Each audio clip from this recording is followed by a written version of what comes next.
जी बिस्मिल्लाहिर्रहमानिर्रहीम। आज हमारी पहली क्लास है इंग्लिश ऐसे प्लस प्रेसिडेंट कंपोजिशन की। आपको जैसे मालूम है कि ऐसे राइटिंग हो या प्रेसी राइटिंग हो, बेसिकली ये क्या है? ये वे ऑफ कम्युनिकेशन। जब आप किसी के साथ कम्युनिकेट करते हैं तो कम्युनिकेट करने के लिए आपके पास बेसिकली दो ऑप्शंस हैं। या तो ओरल कम्युनिकेशन है या तो रिटन कम्युनिकेशन है। तो रिटर्न कम्युनिकेशन की अगर हम बात करें, क्योंकि हमारा जो ये सेशन है it is for return communication. तो रिटर्न कम्युनिकेशन के अंदर फिर एक तो फॉर्मल कम्युनिकेशन होती है, एक इनफॉर्मल कम्युनिकेशन होती है। अगर हम रिटर्न की बात करें तो जो इनफॉर्मल कम्युनिकेशन है, जो डेली बेसिस हम आपस में एक दूसरे के साथ कन्वर्सेट करते हैं, बात करते हैं, तो उसमें हम इतना चीज़ों का ख्याल नहीं रखते। ओरल कम्युनिकेशन की अगर बात करें या अगर आप फॉर्मल इनफॉर्मल रिटर्न कम्युनिकेशन की बात करें, दोनों की बात करते हैं, तो उसमें फिर ये होता है कि जाहिर सी बात है, formal life and informal life, इन दोनों में फ़र्क है। एक नॉर्मल रूटीन के काम जो आप करते हैं तो इसके लिए ज़्यादा फॉर्मेलिटीज़ की ज़रूरत नहीं होती। लेकिन अगर हम बात करें कि प्रोफेशनल जगह पे और इसी तरीके से ऑफिशियल जो ना जगहों पे जो रिटर्न कम्युनिकेशन होती है या ओरल कम्युनिकेशन होती है वो फॉर्मल होती है। अब रही बात, हम क्या डिस्कस करने जा रहे हैं। We are not going to discuss informal conversations, informal return communication, हम ये डिस्कस नहीं करेंगे। We are going to discuss formal return communication. जो फॉर्मल रिटर्न कम्युनिकेशन होती है उसके बहुत सारे तरीके हैं, कम से कम 40 से 50 तरीके हैं। There are multiple ways and means to express your views formally. उसके लिए फिर जाहिर सी बात है, हम उन 40-50 को भी छोड़ के जस्ट ऑन ओनली उन फॉर्मल रिटर्न कम्युनिकेशन के जो वेज एंड मीन्स है जिनका ताल्लुक पाकिस्तान में कॉम्पिटिटिव एग्जाम से है, हम उन चीज़ों को क्या करेंगे, डिस्कस करेंगे।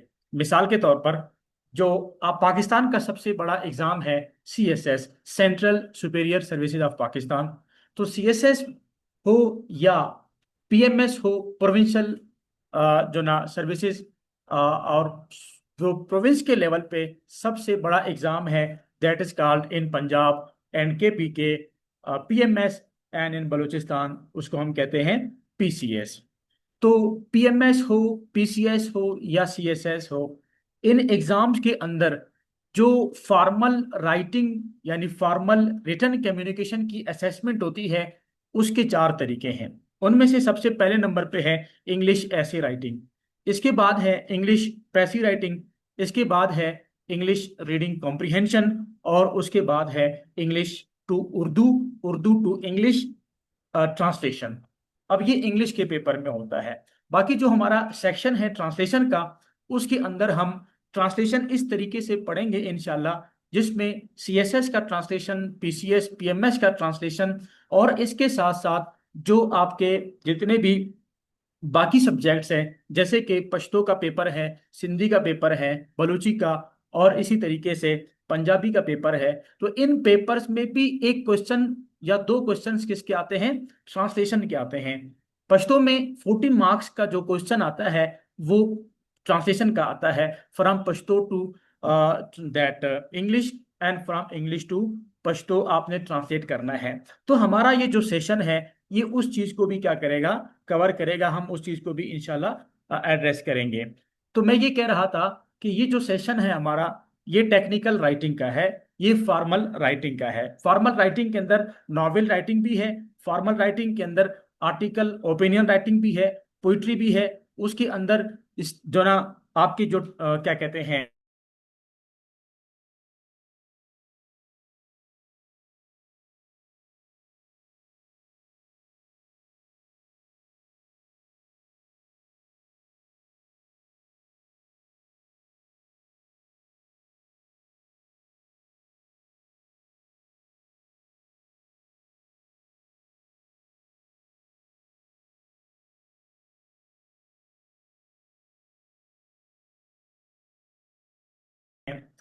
फिक्शन राइटिंग है। तो इस तरह इसके चार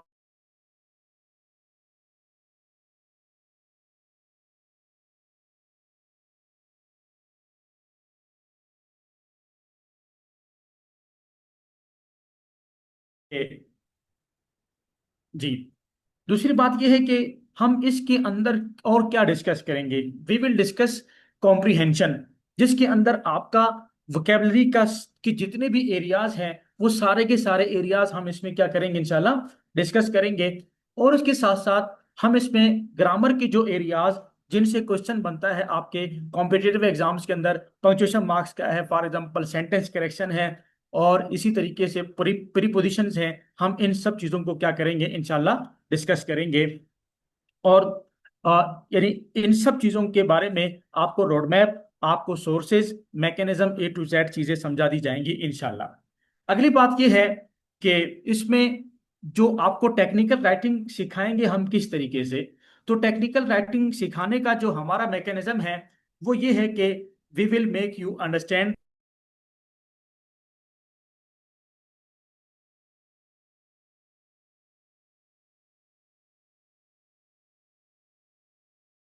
हैं। सबसे पहला स्टेप ये है कि आप मैकेनिज्म और तरीकेकार समझें कि भाई ये चीज कैसे लिखी जाती है। दूसरे नंबर पे आप उसकी क्या करेंगे, प्रैक्टिस करें। जब तक आप उसको प्रैक्टिस में नहीं लाएंगे तो स्किल्स नहीं सीख सकते। दो बातें हो गई। और तीसरी बात यह है कि जब तक आप उसकी असेसमेंट ना करवाएं अपने प्रैक्टिकल वर्क की, जो भी आपने काम किया उस वक्त तक उसमें करेक्शन और उसमें अब जो ना वो परफेक्ट और वो बेहतर नहीं हो सकता। तो देयर आर 3 फेजेस। हम जिन 3 फेजेस से आपको गुजार के आपको इंशाल्लाह हम क्या सिखाएंगे, टेक्निकल राइटिंग या फॉर्मल राइटिंग, जो ऐसे राइटिंग है, प्रेसी राइटिंग है, और इसमें रीडिंग कॉम्प्रिहेंशन एंड ट्रांसलेशन, ये सारी की सारी चीजें इंशाल्लाह इसमें आ जाएंगी। इसको मैं एक दफा फिर रिपीट करता हूं कि हम क्या डिस्कस करेंगे, यानी कैसे आपको चलाएंगे। फर्स्ट ऑफ ऑल आपका कॉन्सेप्ट क्लियर होना। तो हम आपका कॉन्सेप्ट क्लियर करेंगे, एक बात। दूसरी बात यह है कि हम आपको प्रैक्टिस के फेज से गुजारेंगे। और तीसरी बात है कि आपने जो काम किया उसको हम क्या करेंगे, चेक करेंगे, उसकी असेसमेंट होगी। इस तरीके से आपको लेके इंशाल्लाह हम चलेंगे। यहां तक जो बात मैंने की आपको समझ में आ गई? Any question, any doubt? No question no doubt. अगली बात यह है कि जो हमारा क्या कहते हैं स्टडी प्लान है। स्टडी प्लान मैंने ओरली आपको बता दिया। हम इंग्लिश ऐसे A to Z। अब इंग्लिश ऐसे हम कहाँ से स्टार्ट करेंगे, कैसे स्टार्ट करेंगे, उसको कैसे चलाएंगे, वी विल डिस्कस इट इंशाल्लाह। अगली बात की है कि उसमें फिर हम प्रेसी, उसमें जो ना reading comprehension, A to Z हमारे पास बहुत सारी चीजें हैं। चूंकि ये क्लास ऑनलाइन भी चल रही है तो लोग फिर क्या करते हैं, इसको कॉपी करते हैं। तो इसलिए मैं स्टडी प्लान यहाँ पे डिस्प्ले नहीं करूंगा, जुबानी मैंने बता दिया।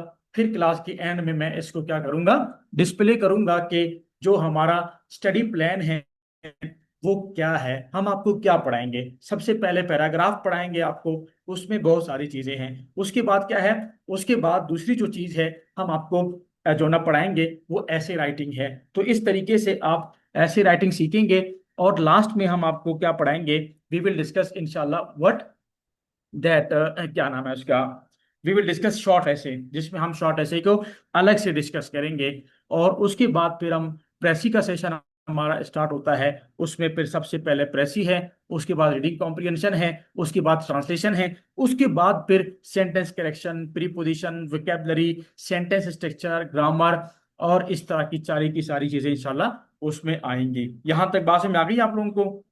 चलें जी। Any question? तो स्टडी प्लान हम आपको दिखाएंगे इंशाल्लाह। अब हम अगली बात की तरफ मूव करते हैं। वो हमारी बात यह है कि पाकिस्तान में टेक्निकल राइटिंग की अहमियत क्यों ज्यादा है। तो पाकिस्तान में टेक्निकल राइटिंग जो है उसकी अहमियत इसलिए ज्यादा है कि एक कॉमन मैन के लिए पाकिस्तान में जो अपॉर्चुनिटीज है वो बेसिकली कुछ इस तरीके से बनती है कि जो अपॉर्चुनिटीज है पाकिस्तान में, एक आम आदमी बड़े लेवल तक जा सकता है तो उसके दो आपके पास रास्ते हैं। पहली बात यह है कि मिलिट्री ब्यूरोक्रेसी को ज्वाइन करके आप उसके जरिए से आगे जा सकते हैं। और दूसरे नंबर पे आपके पास सिविल ब्यूरोक्रेसी है जिसके थ्रू आप आगे जा सकते हैं। अब सिविल ब्यूरोक्रेसी के लिए जो एग्जाम्स कंडक्ट होते हैं उसमें जो ना सीएसएस का एग्जाम है और उसमें पीसीएस एंड पीएमएस का एग्जाम है। लेकिन अब जाहिर सी बात है, हम मिलिट्री ब्यूरोक्रेसी की तैयारी नहीं करवाते, हम किसकी तैयारी करवाते हैं? सिविल ब्यूरोक्रेसी की हम तैयारी करवाते हैं। तो सिविल ब्यूरोक्रेसी के अंदर चाहे सीएसएस हो, चाहे पीसीएस हो, पीएमएस हो, इन तीनों एग्जाम्स के अंदर English language is a barrier. ये एक बैरियर है, ये एक ऑब्स्टेकल है, ये एक वॉल है। जाहिर सी बात है, अब इसके पीछे क्या मैकेनिज्म है, ये होना चाहिए नहीं होना चाहिए, हम इस चीज को बिल्कुल डिस्कस नहीं करते। वी विल डिस्कस कि भाई ये चीज है, ये एक प्रॉब्लम है। अगर आपको समझ में नहीं आता तो फॉर योर अंडरस्टैंडिंग कि पाकिस्तान में सीएसएस के एग्जाम में जो 15 से 20 हजार स्टूडेंट्स अपियर होते हैं, उनमें से कितने पास होते हैं इंग्लिश ऐसे में? कितने पास होते हैं? टोटल 300 400 के करीब उसमें एस्पिरेंट्स पास होते हैं। लेकिन जो ज्यादातर फेल होते हैं तो किस में होते हैं? इंग्लिश ऐसे में और इंग्लिश प्रेसी एंड कंपोजिशन में वो क्या हो जाते हैं? वो फेल हो जाते हैं। तो इसका मतलब ये है कि English is a problem, English is not a problem, English is the problem. यहां तक आपको बात में आ गई? अब ये सब स्टूडेंट्स को रियलाइज होना चाहिए पहले दिन कि हम जो सब्जेक्ट डील कर रहे हैं, हम जो चीज डिस्कस कर रहे हैं, वो एक ऑब्स्टिकल है, वो एक प्रॉब्लम है, वो एक बैरियर है। Now it is a challenge for you, आपने इस पे काम करना है।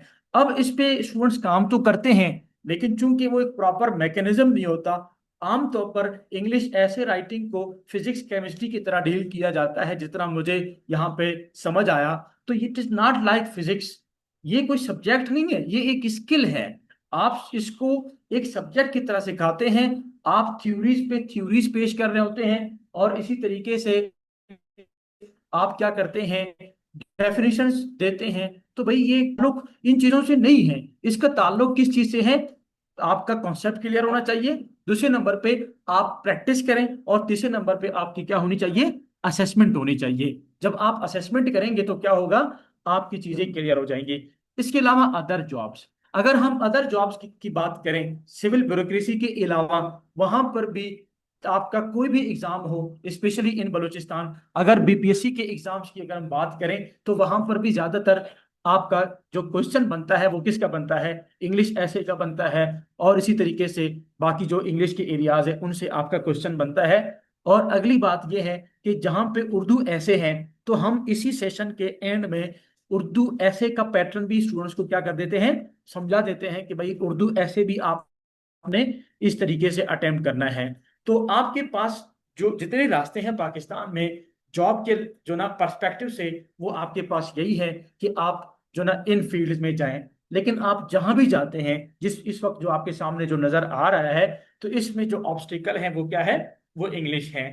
तो आपको अगर सीएसएस करेंगे, तो सीएसएस करने के बाद जो आपके ग्रुप्स बनते हैं, तो ये ग्रुप्स हैं 12। तो इन 12 ग्रुप्स के लिए ऑफिसर्स की जो सिलेक्शन होती है वो किसके थ्रू होती है? वो सीएसएस के थ्रू होती है। और सीएसएस में जो सबसे बड़ा मसला है वो किसका है? इंग्लिश ऐसे राइटिंग का है, इंग्लिश का है। तो ये जो ना आपके ग्रुप्स हैं। और अगर आपको मजीद मैं ये बात समझा दूं कि how English is an obstacle in your that way, या इन दिस रिगार्ड, इस जो ना फील्ड के अंदर, तो वो ऑब्स्टिकल आपके सामने हैं। सीएसएस में टोटल आपके 12 सब्जेक्ट्स होते हैं। 6 कंपलसरी सब्जेक्ट्स में से आपके 2 सब्जेक्ट्स कौन से हैं? इंग्लिश ऐसे और इंग्लिश प्रेसी एंड कंपोजिशन। तो इन्हीं दो में सबसे ज्यादा स्टूडेंट्स फेल हो जाते हैं। इसका मतलब ये हुआ कि ये एक बहुत ज्यादा जो ना कि एक क्रिटिकल सब्जेक्ट है, और इसमें जो फेलियर के चांसेस है वो बहुत ज्यादा है। और जब तक आप इसको एक स्किल के तौर पर नहीं सीखेंगे, आप इसमें आगे नहीं बढ़ सकते। यहां तक बात में आ गई। अब हम कुछ बातें स्पेसिफिक इंग्लिश ऐसे के हवाले से करेंगे। पहली बात यह है कि इंग्लिश ऐसे जो है, there is no specific syllabus for English essay writing. English essay के लिए कोई स्पेसिफिक सिलेबस नहीं है। आप अगर बीपीएससी का, सॉरी, एफपीएससी ने सीएसएस के लिए जो सिलेबस दिया है, अगर आप वो सिलेबस थोड़ा सा रीड करें, तो वहां पर आपको कोई स्पेसिफिक एंड डिटेल्ड आपको सिलेबस नहीं मिलेगा। जब आपके पास सिलेबस नहीं है तो आप आगे बढ़ेंगे कैसे?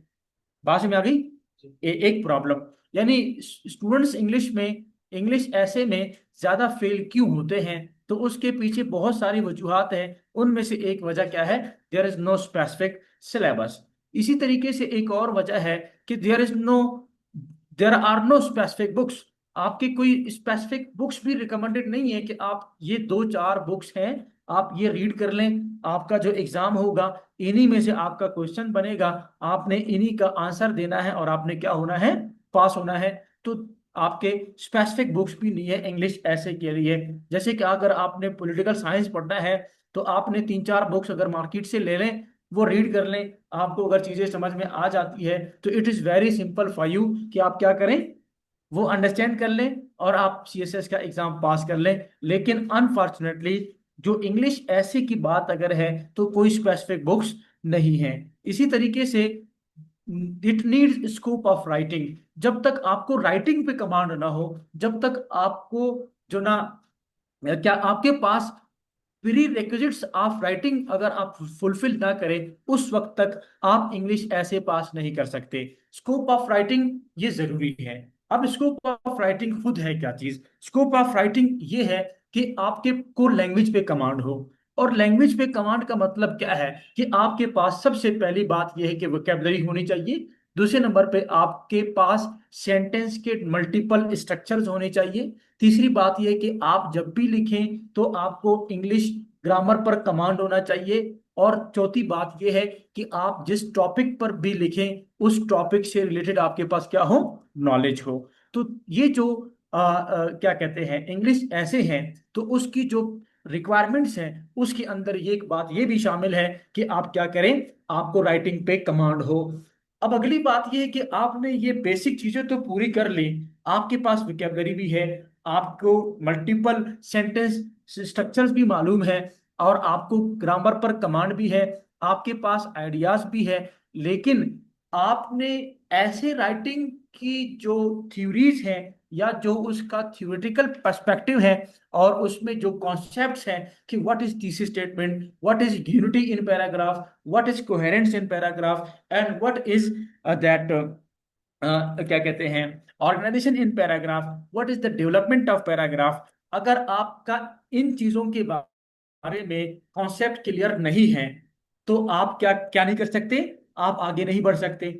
अगर हम फर्ज करते हैं, वी अज्यूम कि आपका कॉन्सेप्ट तो क्लियर है अबाउट दीज थिंग्स, जितनी भी चीजों का मैंने नाम लिया, ऐसे राइटिंग हो या प्रेसी राइटिंग हो, यू नो कैसे लिखा जाता है। लेकिन अगली बात यह है कि अगर आपने प्रैक्टिस नहीं किया है तब भी आप आगे नहीं बढ़ सकते। लेकिन हम अगर थोड़ी देर के लिए अज्यूम करते हैं कि आपने प्रैक्टिस भी कर लिया लेकिन आपकी असेसमेंट नहीं हुई है, तब भी आप आगे नहीं बढ़ सकते। तो एक जो लैंग्वेज है, और लैंग्वेज के अंदर खासतौर पर जो टेक्निकल राइटिंग है, जो ऐसी राइटिंग है, प्रेसी राइटिंग है, इनके अंदर जो है वो मल्टी डायमेंशनल है। मल्टी डायमेंशनल अगर मैं अभी दोबारा रिपीट कर लूं कि चार चीजें तो प्री रेक्विजिट्स हैं कि आपके पास vocabulary, sentence structure, grammar plus ideas, ये चीजें होनी चाहिए। अगली बात यह है कि आपका कॉन्सेप्ट क्लियर होना चाहिए about paragraph, about topic sentence, about other multiple things. और तीसरी बात यह है कि आप प्रैक्टिस भी करें और इसके साथ साथ आपकी असेसमेंट भी होनी चाहिए, इवेल्युएशन भी होनी चाहिए। और फिर आपको न्यू एक चीज में ऐड कर रहा हूं, और लोग क्या करते हैं, लोग जो है इवेल्युएशन में खास तौर पर वो जो ना ओल्ड टॉपिक्स दे देते हैं।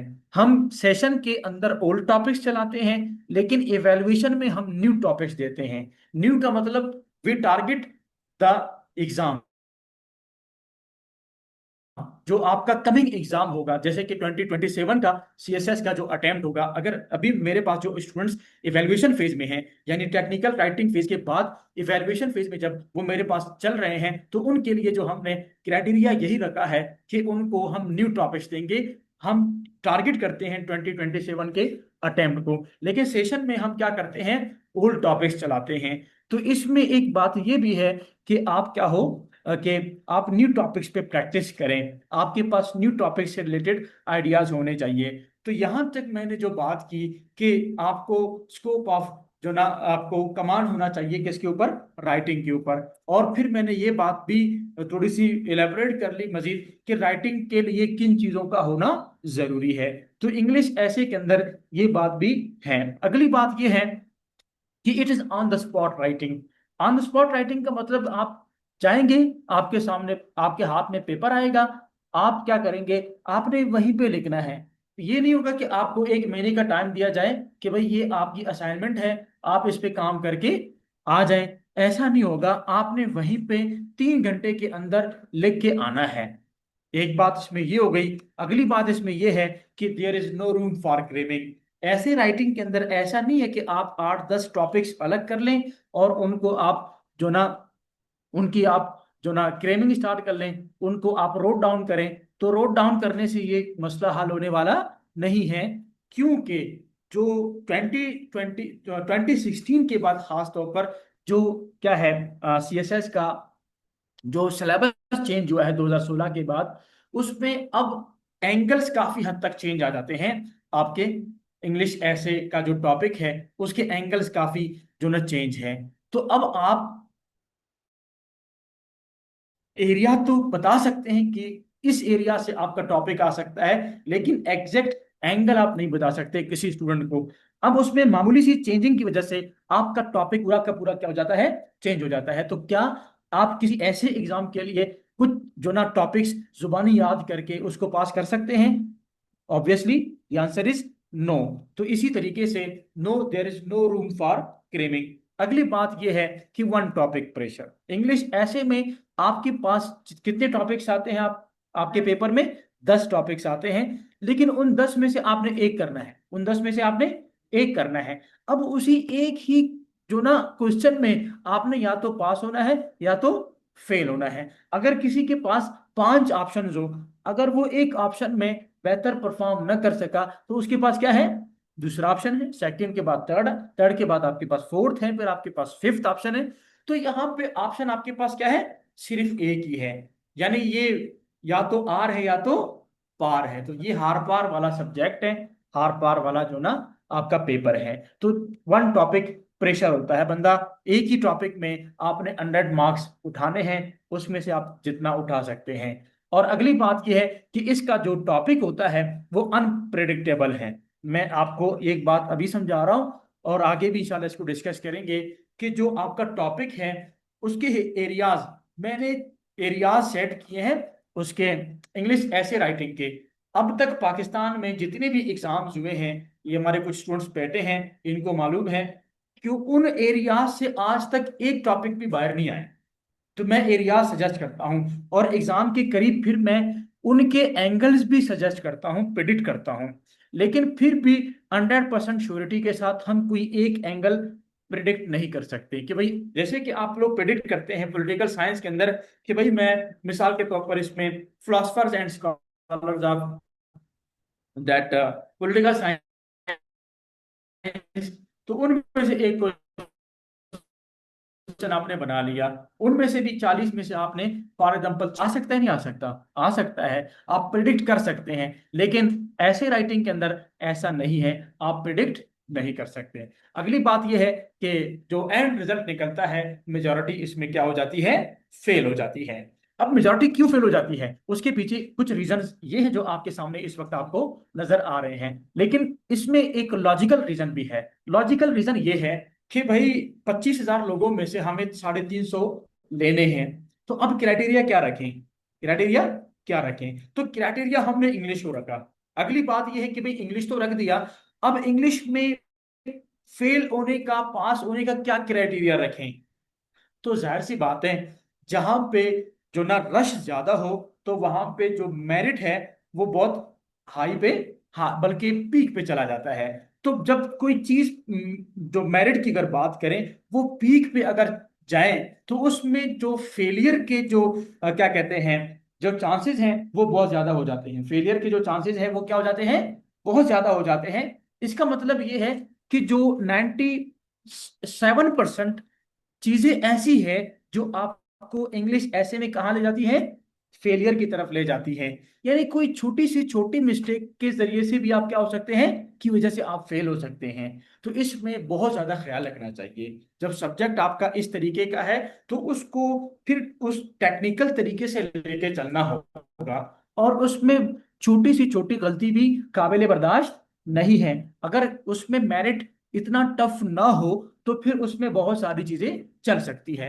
यही स्टूडेंट आप इंग्लिश के पेपर में जो ना 5 मार्क्स उठाता है, लेकिन आईआर के पेपर में 150 उठाता है। उसने इंग्लिश ऐसे का पेपर भी इंग्लिश में लिखा है, इसको जरा खोले, और उसने आईआर का पेपर भी किस में लिखा है, इंग्लिश में लिखा है। लेकिन वो इंग्लिश में 5 मार्क्स उठाता है, और जो उसका क्या नाम है आईआर है उसमें 150 मार्क्स उसके आ जाते हैं। तो सोचने की बात है, क्यों? ये भी तो इंग्लिश में है और वो भी इंग्लिश में है। अब जाहिर सी बात है इसमें इंग्लिश को ही चेक किया जाता है, और बहुत जो ना बारीक बीनी के साथ उसको चेक किया जाता है। लेकिन जो आईआर है उसमें आपके आईआर को चेक किया जाता है, इंग्लिश को चेक नहीं किया जाता। वहां पे इंग्लिश आपकी चल सकती है, लेकिन यहाँ पे आपकी इंग्लिश नहीं चल सकती। Is it clear to you? ये बात आपको समझा गई अच्छी तरह से?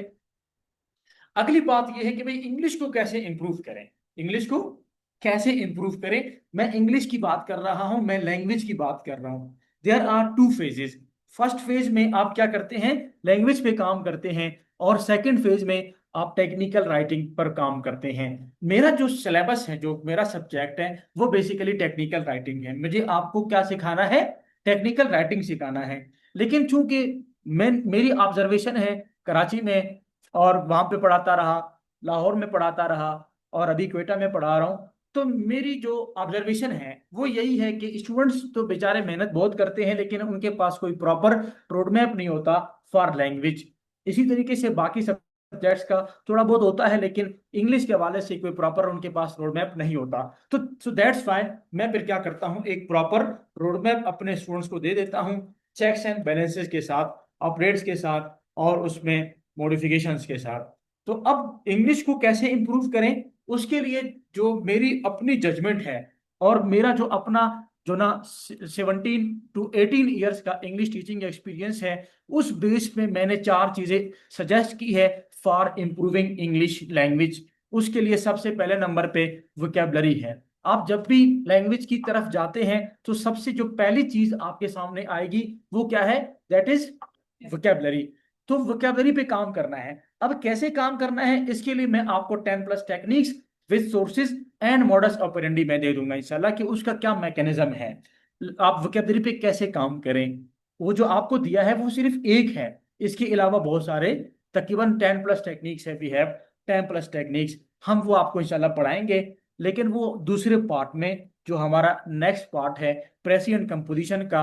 ये चूंकि ये चीजें वहीं पे फॉल करती है, तो हम ये चीजें वहां पे इंशाल्लाह डिस्कस करेंगे। दूसरी चीज है ग्रामर। लेकिन grammar for the sake of language, grammar in use, grammar in practice. Specially हमारे मेरे पास बलूचिस्तान के स्टूडेंट्स लाहौर में जब आते थे बहुत ज्यादा, तो उनका जो सबसे बड़ा प्रॉब्लम था कि वो ग्रामर तो पढ़ के आते थे, लेकिन उन वो ग्रामर ग्रामर को इन प्रैक्टिस, ग्रामर को इन यूज, इस पर्सपेक्टिव से उन्होंने नहीं पढ़ा होता।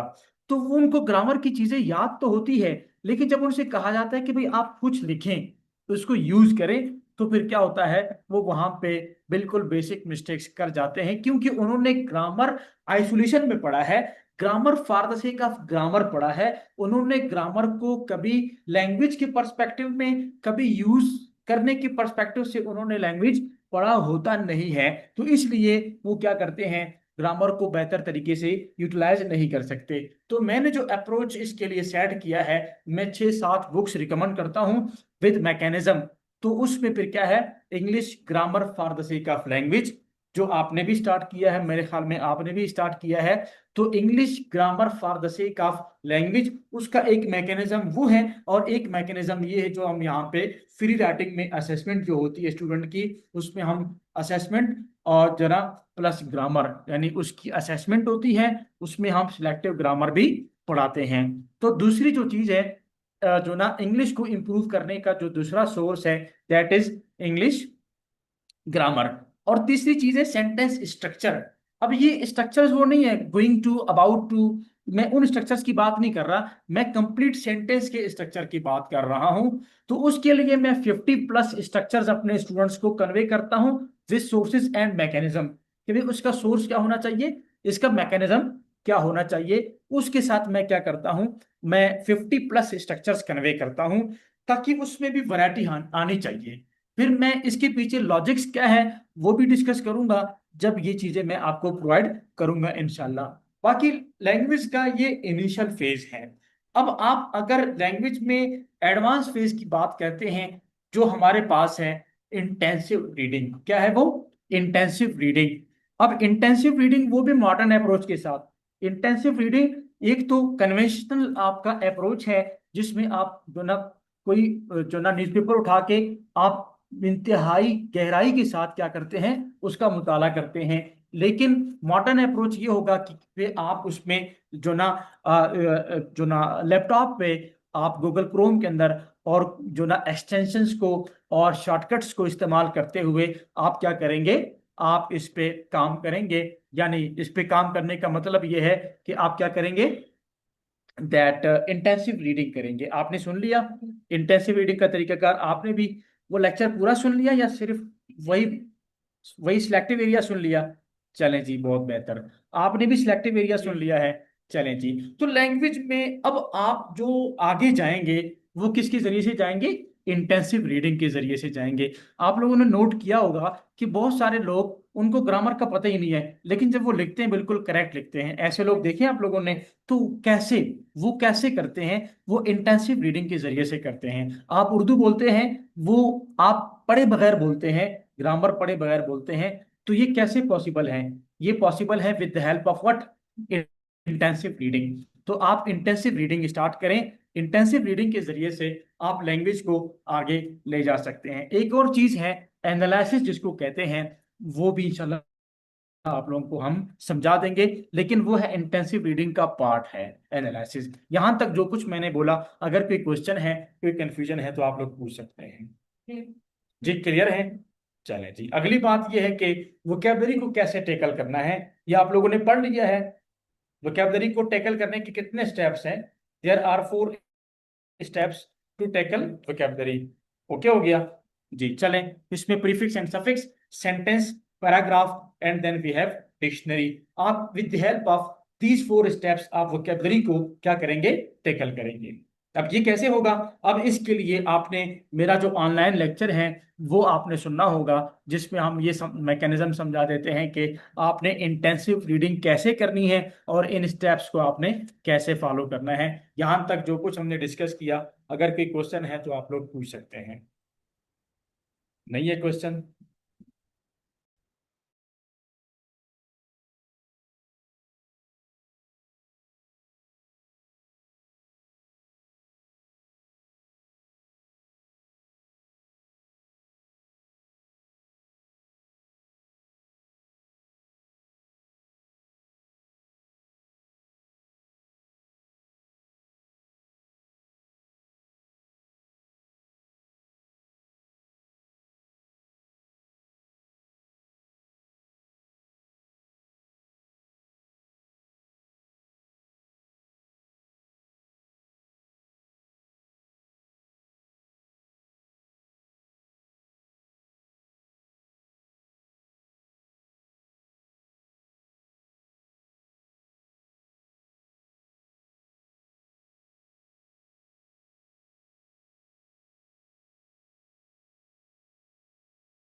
अच्छा, अब हम जो जा रहे हैं मूव करने जिस तरफ, वो हमारा क्या है, दैट जी। अब जो सीक्वेंस है ना, आप सबसे पहले वर्ड्स, फिर वर्ड से क्या बनता है जी? सेंटेंस बनता है ना, फ्रेज प्लस क्लास फिर सेंटेंस। उसके बाद क्या है? पैराग्राफ। अब दो चीजें हैं ना, वो स्टूडेंट के डोमेन में फॉल करती है। Vocabulary plus sentence, vocabulary plus sentence. अब ये चीजें स्टूडेंट सेंट्रिक हैं अपनी नेचर के एतबार से, ये नहीं कि हम नहीं पढ़ाते। अगर ये अपनी नेचर के एतबार से अगर ये टीचर सेंट्रिक चीजें होती तो हम उनको क्या करते, हम पढ़ाते, हम उनको डेवलप करते, उन पे काम करते। लेकिन ये दो दो चीजें हैं, ये टीचर सेंट्रिक नहीं है, कि ये क्या है, ये स्टूडेंट सेंट्रिक है। आपकी वोकेबलरी हम बिल्ड करते हैं या आप खुद करते हैं? सेंटेंस का जो स्ट्रक्चर है आप खुद बिल्ड करते हैं या हम बिल्ड करते हैं? आप खुद बिल्ड करते हैं। तो इसमें फिर क्या होगा, ये आपके डोमेन में फॉल करती है। होना ये चाहिए कि हम आगे मूव करें, लेकिन हम क्या करते हैं अपने स्टूडेंट्स को, अभी थोड़ी देर पहले आपको, आप लोगों को मैंने दिखाया कि वोकेबलरी के लिए मैं 10+ टेक्निक्स दूंगा, और इसी तरीके से 50+ मैं सेंटेंस स्ट्रक्चर्स आपको दे दूंगा। तो रोड मैप देना हमारा काम, उसको फॉलो करना आपका काम। तो ये जो कब मिलेगा, ये आपको जो ना इसके लिए कुछ दिन वेट करना होगा। जब हम उस जो ना स्टेज में पहुंच जाएंगे, वहां पे ये इंशाल्लाह ये सारी चीजें आपको समझा दी जाएंगी। अगली बात ये है कि सेंटेंस ये दोनों पैक हो गए, ये क्या हो गए, ये पैक हो गए। अब यहां से जो ना आपका सफर, आपका आपकी जो जर्नी है वो यहां से स्टार्ट हो रही है। पैराग्राफ से आपकी क्या स्टार्ट हो रही है, आपकी जर्नी स्टार्ट हो रही है। अब यहां से लेकर ऐसे तक, ऐसे से लेकर शॉर्ट ऐसे तक, शॉर्ट ऐसे से लेकर प्रेसी तक, प्रेसी से लेकर रीडिंग कॉम्प्रिहेंशन, ट्रांसलेशन, अब जो कुछ भी आगे आ रहा है वो क्या है, वो टीचर सेंट्रिक है। वो क्या है, वो टीचर सेंट्रिक है। और जो चीजें मेरे डोमेन में फॉल करती है उनकी 100% जिम्मेदारी मैं अपने ऊपर ले लेता हूं। और मैं साथ हमेशा, ये काफी सालों से मैं हर क्लास के शुरू में यही गारंटी देता हूं कि आप इन दो के हवाले से बिल्कुल बेफिक्र हो जाएं। ये मेरे डोमेन में फॉल करती हैं, ये मेरी जिम्मेदारी है। और मैं गारंटी देता हूं कि जैसे ही हमारी आखिरी क्लास होगी ऐसे राइटिंग की, उसके बाद आप लेंदी ऐसे जरूर पे जरूर लिखेंगे इंशाल्लाह। चाहे आपकी अंग्रेजी का जो भी लेवल हो, उससे मुझे कोई वास्ता नहीं, क्योंकि उस पे आपने काम कर रहे हैं, आपने करना है, आगे काम चलता रहेगा। लेकिन जहां तक पैराग्राफ की बात है, जहां तक ऐसे की बात है, टेक्निकल एस्पेक्ट्स ऑफ ऐसे राइटिंग की बात है, ये टू जेड ये मेरी जिम्मेदारी है। आप शॉर्ट ऐसे भी लिखेंगे, और आपने फिर इसके लिए दो काम करने होंगे। आपने एक तो पंक्चुअल रहना है, दूसरी बात है कि जो टास्क आपको दिया जाए आपने वो टास्क कंप्लीट करके आना है।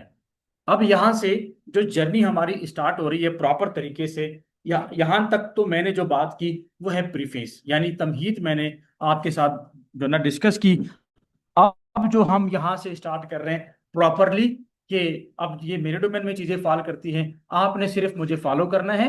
आपका कॉन्सेप्ट यहाँ से क्लियर होगा, और आपको जो क्लास वर्क एंड होमवर्क मिले वो आपका प्रैक्टिस है। और फिर उसके बाद आपकी क्या होगी, असेसमेंट होगी। इस फेज से आप जैसे ही गुजरेंगे तो आप क्या होंगे, आप ऐसे लिख सकेंगे, आप प्रेसी लिख सकेंगे, एंड सो ऑन। तो अगली बात, अब जो हम पैराग्राफ स्टार्ट कर रहे हैं, तो पैराग्राफ खुद है क्या चीज, पैराग्राफ क्या है? पहली बात यह है, paragraph is a distinct section of a piece of writing. पहली बात यह है कि ये एक पीस ऑफ राइटिंग है। क्या है ये पीस ऑफ राइटिंग, यानी एक रिटन फॉर्म में एक टुकड़े को क्या कहते हैं, आप पैराग्राफ कहते हैं। एक बात तो इसमें ये हो गई। और ये एक यूनिक है, ये मुनफरिद एक पीस ऑफ राइटिंग है। हर पीस ऑफ राइटिंग को पैराग्राफ नहीं कहते। एक distinct section of peace of writing को क्या कहा जाता है, पैराग्राफ कहा जाता है। एक बात तो ये हो गई। दूसरी बात ये है कि ये जो पैराग्राफ होता है ये एक आइडिया को डिस्कस करता है। किसको डिस्कस करता है, एक आइडिया को, सिंगल थीम को डिस्कस करता है। और फिर हम क्या करते हैं, पैराग्राफ को न्यू लाइन से इंडिकेट करते हैं। अगर से इसमें न्यू लाइन से इंडिकेटेड नहीं है तो हम पैराग्राफ को हमेशा क्या करते हैं, न्यू लाइन से इंडिकेट करते हैं। तो तीन बातें हमने यहाँ पे की पैराग्राफ से रिलेटेड। मेरा जो मेथड है पढ़ाने का वो ये है कि सबसे पहले मैं उस चीज का कॉन्सेप्ट क्लियर करता हूं कि वो खुद है क्या चीज। उसके बाद फिर उसके हम अंदर जाते हैं, और एक ही चीज को डिफरेंट एंगल से समझाता हूं, ताकि मेरे मेरी क्लास में जितने भी स्टूडेंट्स हैं, चाहे वो फिजिकल यहाँ पे बैठे हैं या ऑनलाइन अभी क्लास में हैं, तो वो सारे के सारे जो है वो क्या है, वो सारे के सारे समझ जाए कि मैं क्या कहना चाह रहा हूं, क्योंकि एक स्टूडेंट एक दफा समझता है, फिर कुछ ऐसे भी है जो एक एंगल से नहीं समझते, वो किसी और एंगल से समझते हैं। तो ये आज से लेकर आखिर तक हमारा यही मैकेनिज्म होगा कि सबसे पहले हम क्या करते हैं, उसका जो कोर कॉन्सेप्ट है वो क्लियर करते हैं, डिस्कस करते हैं। तो पैराग्राफ के वाले से दूसरी बात यह है कि it is a series of sentences, कि हम सीरीज ऑफ सेंटेंसेस को क्या कहते हैं, हम पैराग्राफ कहते हैं। दूसरी बात यह है कि वो जो सेंटेंसेस की सीरीज है वो क्या हो, ऑर्गेनाइज्ड हो, यानी एक मुनज्जम तरीके से हो। और तीसरी बात यह है कि उसमें जितने भी सेंटेंसेस हैं वो आपस में एक दूसरे के साथ क्या हो, मिले हुए हो, ज्वाइंटेड हो, वो आपस में एक दूसरे के साथ लिंक्ड हो, वो आपस में एक दूसरे के साथ मिले हुए हो, उसको हम क्या कहते हैं, कोहेरेंट। और अगली बात यह है कि जितने भी सेंटेंसेस हैं वो सिंगल टॉपिक को क्या करें, डिस्कस करें। अगर मैं आपको एक एग्जांपल दूं, कि मिसाल के तौर पर आप यहाँ पे जो है, जो ना क्या कहते हैं, टू लाइनें हो गई, यहाँ पे टू लाइनें और लगा दें, हम अज्यूम करते हैं कि ये क्या है, ये पोइट्री है। पोइट्री का ऐसा ही स्ट्रक्चर होता है ना, मिसाल के तौर पर हम इसको पोइट्री कह सकते हैं। लेकिन क्या अगर इसके बराबर में हम इसको पोइट्री कह सकते हैं? जाहिर सी बात है हम इसको पोइट्री नहीं कह सकते। क्यों? इसलिए कि इसमें आपको प्रॉपर कोई इसका स्ट्रक्चर नहीं है, ये ऑर्गेनाइज्ड नहीं है, ये आपस में एक दूसरे के साथ लिंक्ड नहीं है।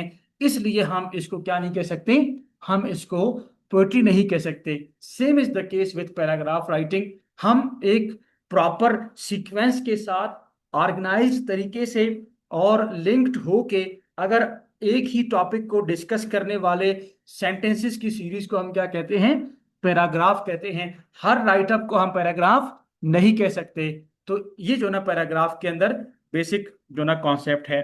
अगली बात ये है कि हम और क्या कह सकते हैं पैराग्राफ के बारे में, कि अ series of related sentences developing a central idea.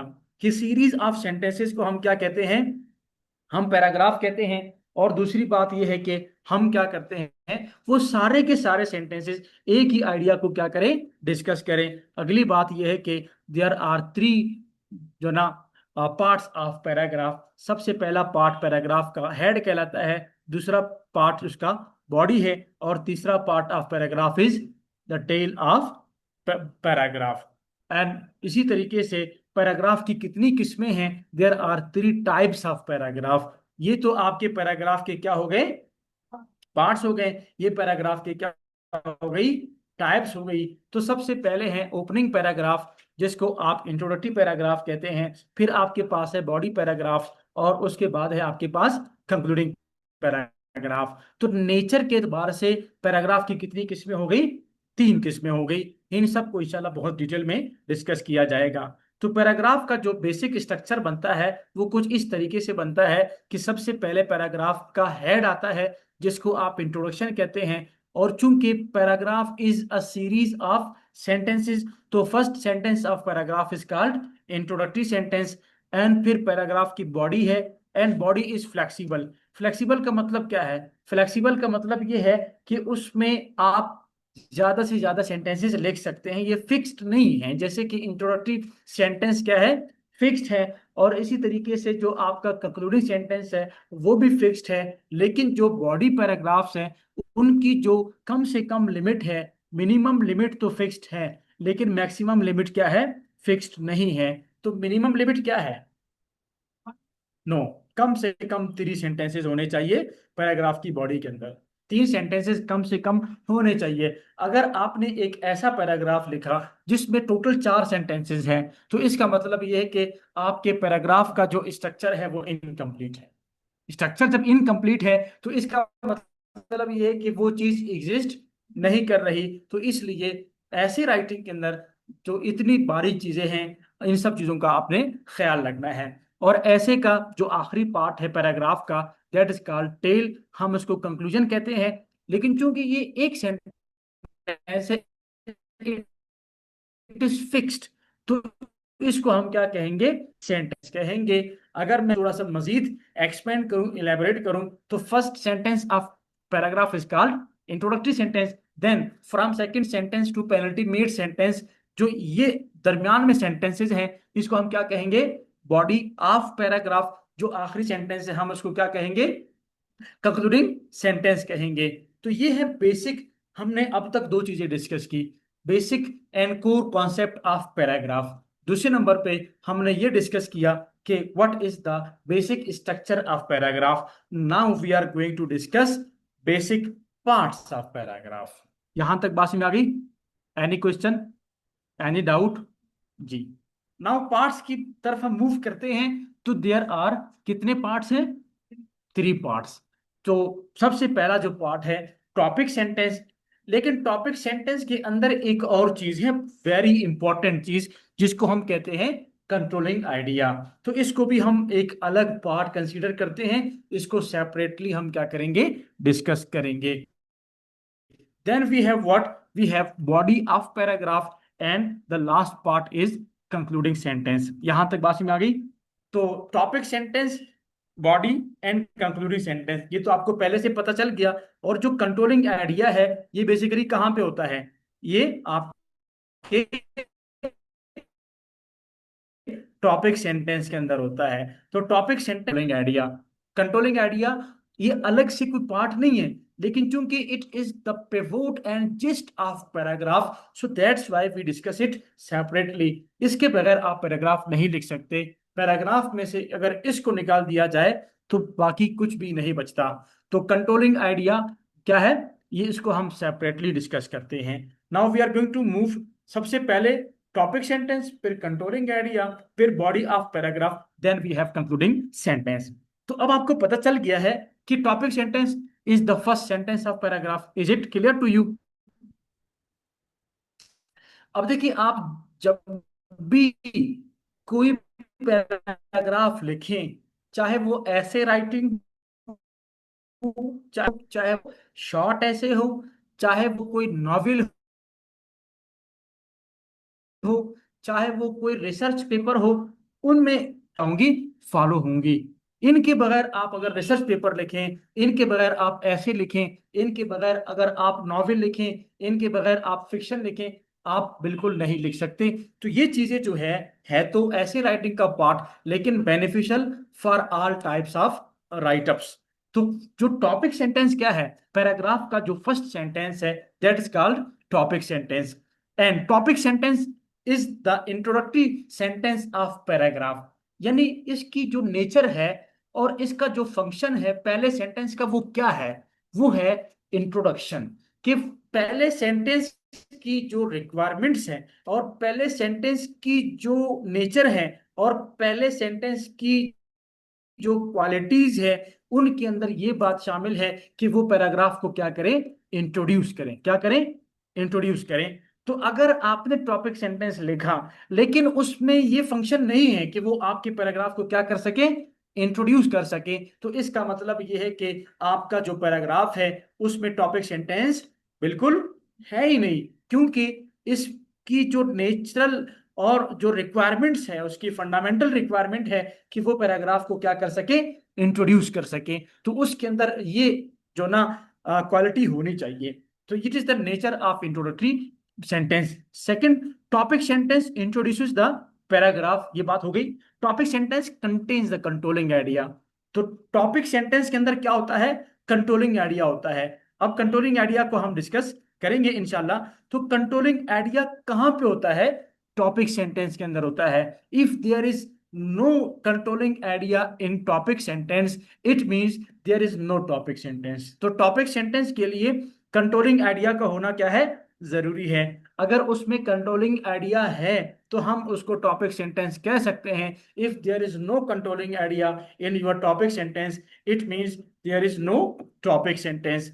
तो it is mandatory, keep it in mind कि आपने हर हाल में क्या लिखना है, टॉपिक सेंटेंस के अंदर कंट्रोलिंग आइडिया लिखना है। चाहे वो लेंदी ऐसे हैं, चाहे वो शॉर्ट ऐसे हैं, आप इन दोनों बातों को ध्यान में रखें। अगली बात और आखिरी बात यह है कि topic sentence is the technical requirement of paragraph. Technical requirement का मतलब ये है कि ये पैराग्राफ के स्ट्रक्चर का पार्ट है।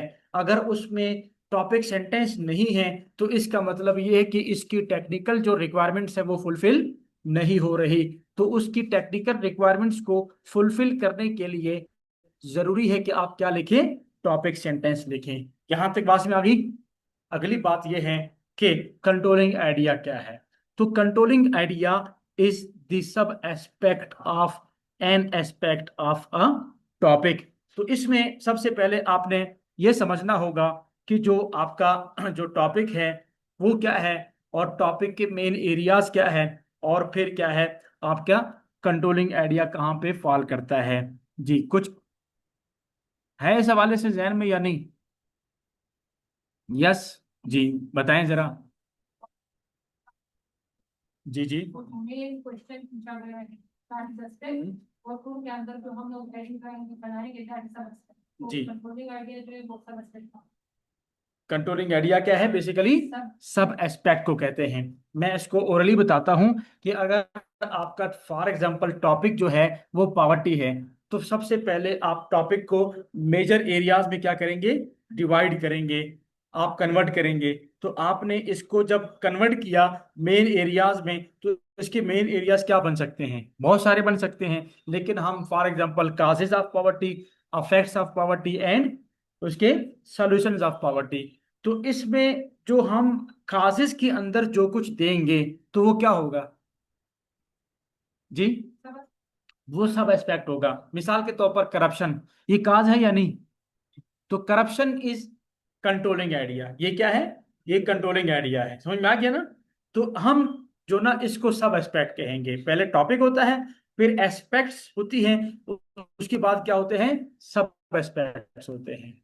तो इसको हम क्या कहते हैं, कंट्रोलिंग आइडिया। मजीद हम यूं कह सकते हैं कि controlling idea is the ambit of paragraph. Ambit कहते हैं स्कोप को, एम्बिट कहते हैं लिमिट को, एम्बिट कहते हैं कैपेसिटी को, एम्बिट कहते हैं उसकी डायरेक्शन को।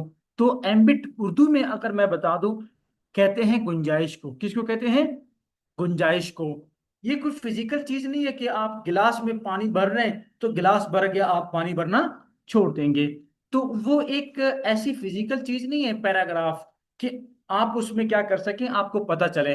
तो एक पैराग्राफ की कैपेसिटी कहाँ से मालूम होती है, एक पैराग्राफ की गुंजाइश कहाँ से मालूम होती है? कंट्रोलिंग आइडिया से मालूम होती है। और वो क्या है? Single controlling idea. एक पैराग्राफ में आपने एक कंट्रोलिंग आइडिया को डिस्कस करना है। और ये जो मिस्टेक अक्सर बीपीएससी के एग्जाम में यहाँ के स्टूडेंट्स बहुत ज्यादा करते हैं, शॉर्ट ऐसे के अंदर वो देखते हैं कि यार मेरे पास आइडियाज तो बहुत ज्यादा है, तो वो एक ही जो ना पैराग्राफ के अंदर तीन तीन चार चार कंट्रोलिंग आइडियाज को क्या करते हैं, डिस्कस करते हैं।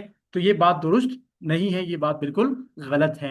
आपका कंट्रोलिंग आइडिया क्या होना चाहिए? सिंगल होना चाहिए। तो जो कैपेसिटी एंड गुंजाइश है उसकी पैराग्राफ की, वो कहाँ से मालूम होती है?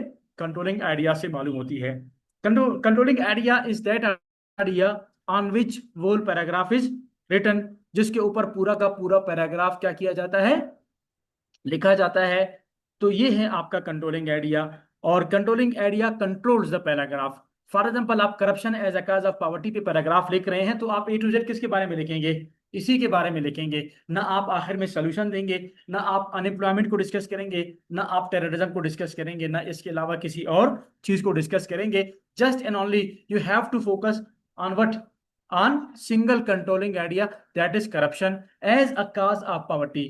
करप्शन भी आइसोलेशन में डिस्कस नहीं करना, उसको आपने डिस्कस करना है किसके तौर पर, एक जो ना क्या कहते हैं, काज ऑफ पॉवर्टी के तौर पर। अगर आप यूं कहें कि corruption is not a good thing, तो ये आइसोलेशन में आपने बात की। लेकिन आपने यूं बात करनी है कि corruption is one of the main causes of what, poverty.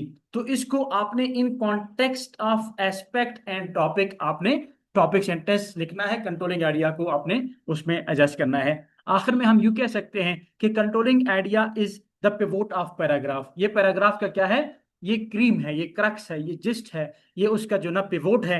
And the most important thing in essay is what, is controlling idea. ये क्या है?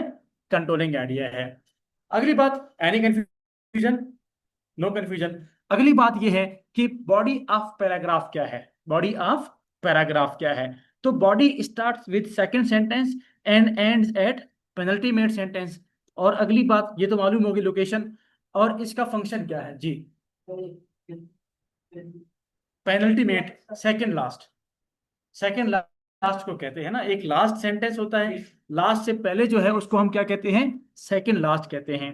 अब बॉडी का फंक्शन क्या है, what is the function of body of a paragraph. तो एक paragraph की बॉडी का जो फंक्शन है वो ये है कि it explains and discusses the controlling idea present in topic sentence. Topic sentence के अंदर जो आपका कंट्रोलिंग आइडिया है उसी को क्या करता है, एक्सप्लेन करता है, उसी को इलेबोरेट, बॉडी की बात हो रही है, it explains, it elaborates, it discusses, it justifies, it proves the controlling idea present in topic sentence. तो बॉडी हमेशा क्या करती है, बॉडी का जो फंक्शन है वो यही है। अगर बॉडी के अंदर ये चीज नहीं है तो इसका मतलब ये कि वो बॉडी है ही नहीं। जब तक आप उसमें उसी चीज को इलेबोरेट न करें, उसी चीज को जस्टिफाई आप न करें, जो बात, जो क्लेम आपने कहाँ पे किया है, टॉपिक सेंटेंस के अंदर किया है। तो टॉपिक सेंटेंस के अंदर जो आपने क्लेम किया है उसी क्लेम को आपने जस्टिफाई कहाँ पे करना है, बॉडी ऑफ पैराग्राफ। आखिरी बात हम यूं कह सकते हैं कि body is the development of paragraph. अब ये यहाँ पे तो आपको इतना छोटा नजर आ रहा है डेवलपमेंट, लेकिन हमें कम से कम 5 से 6 दिन लगेंगे सिर्फ और सिर्फ इस टॉपिक को डिस्कस करने में कि जो पैराग्राफ की बॉडी होती है उसको कैसे डेवलप करते हैं, उसका मैकेनिज्म क्या है। उसके लिए हम 30 टेक्निक्स पढ़ाएंगे, 30 तरीकों से आप। अगली बात और आखिरी बात, that is concluding sentence. Concluding sentence is the last sentence of paragraph. ये बिल्कुल इसकी लोकेशन हो गई। अब इसका फंक्शन क्या है, तो इसकी जो जो ना क्या कहते हैं फंक्शन है, concluding sentence concludes the paragraph, कि इसमें जो है ये एबिलिटी होनी चाहिए, ये इसके अंदर स्कोप होना चाहिए कि वो पैराग्राफ को क्या कर सकें, कंक्लूड कर सकें। अगर आपके पैराग्राफ के आखिरी सेंटेंस के अंदर ये कैपेसिटी नहीं है, वो पैराग्राफ को कंक्लूड नहीं कर सकता, तो इसका मतलब ये है कि उसमें कंक्लूडिंग सेंटेंस नहीं है। और concluding sentence bounces back what ever is discussed in the body of paragraph. आपने जो कुछ भी डिस्कस किया है उसको आपने बाउंस बैक करना है, आपने उसको जो ना क्या करना है, बाउंस बैक करना है, आपने उसको दोबारा लिखना है, आपने अपनी बात को वाइंड अप करना है कि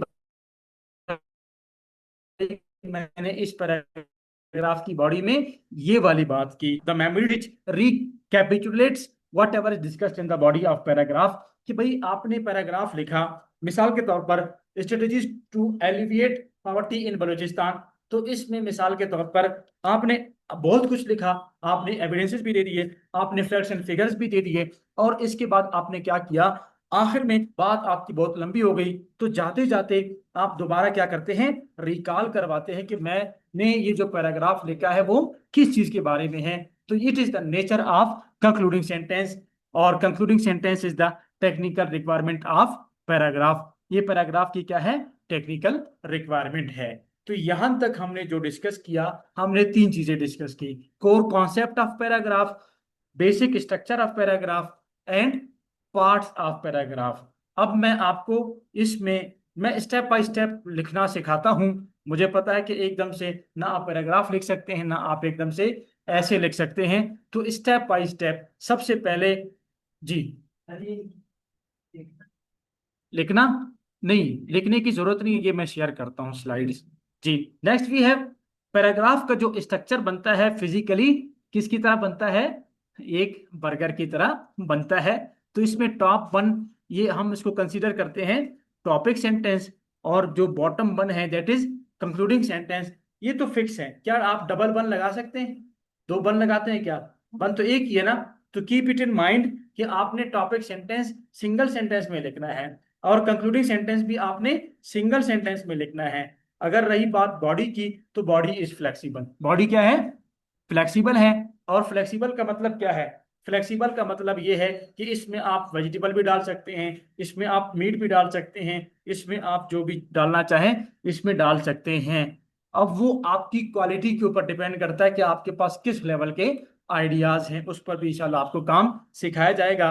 now we have some seeds over here, यहाँ पे ये आपका कंट्रोलिंग आइडिया है, ये क्या है आपका कंट्रोलिंग आइडिया है। तो बर्गर की तरह है, अगर आपको जो ना हो सकता है आपके जहन से निकल जाए कि भाई इसका स्ट्रक्चर क्या है, तो एकदम से क्या रिकॉल करें, ये रिकॉल करें तो आपका फौरन से सारा का सारा लेक्चर इंशाल्लाह आपके माइंड में आ जाएगा। अब मैं आपको सैंपल पैराग्राफ्स दिखा दूंगा, फिर आपका क्लास वर्क एंड होमवर्क का फेज स्टार्ट होगा। तो अब हम जरा बात करते हैं। हमारा टॉपिक अगर पॉवर्टी है, और अगर हम इसमें जो ना कंक्लूडिंग एंड टॉपिक सेंटेंस की बात करें, तो एक टॉपिक सेंटेंस आपको of poverty, but the most significant and compelling is illiteracy. तो यहाँ पे जरा देखें, टॉपिक हमारा क्या है? Topic is poverty. एस्पेक्ट क्या है? काज ऑफ पॉवर्टी। यहाँ पे लिखा हुआ तो नहीं है। और इसमें सब एस्पेक्ट क्या है? इसमें कंट्रोलिंग आइडिया क्या है? Illiteracy. Illiteracy is the controlling idea. और इलिटरेसी यहाँ पे आपका सब एस्पेक्ट भी है। और इस टॉपिक सेंटेंस के अंदर कंट्रोलिंग आइडिया मौजूद है या नहीं?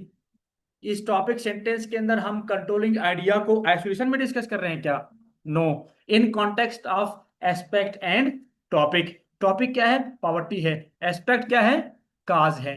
तो आपने कंट्रोलिंग आइडिया को इन context of what? Aspect and topic आपने डिस्कस करना है। इसी तरीके से अब आपने इसको बाउंस बैक करना है। अब चूंकि शुरू में मैं प्रैक्टिस करवाता हूं, तो हम बॉडी की प्रैक्टिस नहीं करवाते 24 घंटे में शुरू के। उसमें हम सिर्फ 2 सेंटेंसेस की प्रैक्टिस करवाते हैं, जिसमें आपने टॉपिक सेंटेंस, फिर इसी टॉपिक सेंटेंस को आपने रीराइट करना है। रीराइट कैसे करेंगे? Therefore the lack of educate education plays a key role in intensifying poverty. तो हमने उसी आइडिया को दूसरे अल्फाज में क्या कर लिया? दोबारा हमने यहाँ पे लिख दिया। ऐसा है या नहीं? तो ये जो ना बाउंस बैक करता है आपका कंक्लूडिंग सेंटेंस, आपके बॉडी में जो कुछ डिस्कस हुआ है। लेकिन बॉडी नहीं है तो फिलहाल आप टॉपिक सेंटेंस को क्या करेंगे? रीराइट करेंगे, रीफ्रेज करेंगे। और इसी तरीके से the lack of technical institutions at tehsil level significantly contribute to the worsening of poverty in Pakistan. तो ये जो ना आपका टॉपिक सेंटेंस है, topic sentence contains the controlling idea. Topic आपका पॉवर्टी है, एस्पेक्ट क्या है? काज है। तो यहाँ पे एक काज लिखा हुआ है जो आपका कंट्रोलिंग आइडिया है। कोई बता सकता है? Good. Lack of technical institutions at the tehsil level, ये जो ना आपका कंट्रोलिंग आइडिया है। Then we have concluding sentence, so limited availability of technical education facilities at the tehsil level pointedly depends poverty in Pakistan. तो आप मुझे बताएं, इन दोनों सेंटेंसेस में कोई फर्क है आइडिया के एतबार से? आइडिया के एतबार से दोनों सेम है। आइडिया के एतबार से क्या है? दोनों सेम है। तो ये जो ना आपका टॉपिक सेंटेंस है, और ये आपका कंक्लूडिंग सेंटेंस है। क्यों कहता है ये सेम कैसे हो गए? भाई, आप जब कोई आता है तो सबसे पहले आप क्या करते हैं? सलाम दुआ करते नहीं करते? और उसमें भी यही कलिमात होते हैं। आप किसी से हाथ मिलाते हैं, आप हाय कहते हैं। लेकिन जाते हुए भी हम क्या करते हैं? हाथ मिलाते हैं। तो लेकिन जो फर्क है वो इमोशंस का है, जो फर्क है वो आपकी एक्सप्रेशंस का है, जो फर्क है आपके अल्फाज का है। तो इन दोनों में भी यही फर्क होना चाहिए कि एक आपका इंट्रोडक्टरी सेंटेंस है, उसमें इंट्रोडक्टरी नेचर का होना चाहिए। जो आपका कंक्लूडिंग सेंटेंस है वो कंक्लूडिंग नेचर का होना चाहिए। Is it clear to you?